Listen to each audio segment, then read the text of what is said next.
Kitty, Alacritty, or Iterm2? All three are free. All three are fast. So which terminal should you actually use? I tested all three. Here's the breakdown.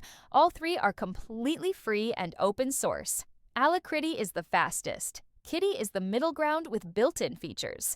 Iterm2 has the most features, but macOS only. Now let me break down which one fits your needs. Alacritty is the speed king. Written in Rust, uses OpenGL GPU rendering, fastest terminal emulator available. But it's intentionally minimal. No tabs, no split panes, YAML config file only. You need Tmux for extras. Cross-platform. Best for speed-obsessed developers who use Tmux. Kitty is the sweet spot. GPU accelerated with OGLL like Alacritty, but includes tabs and split panes built in. Highly customizable with Kitten's ecosystem. Supports image rendering in the terminal. Cross-platform.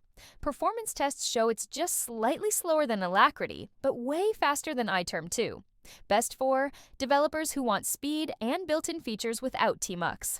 Iterm2 is feature-rich. Ranked #1 by Slant Community for Mac terminals. Split panes, tabs, instant replay, autocomplete, search, Python API, Tmux integration, hotkey windows.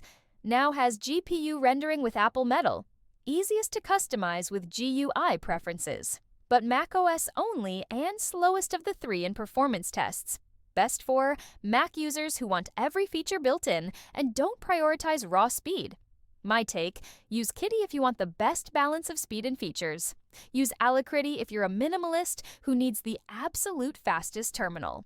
Use Iterm2 if you're on Mac and want maximum features without config files.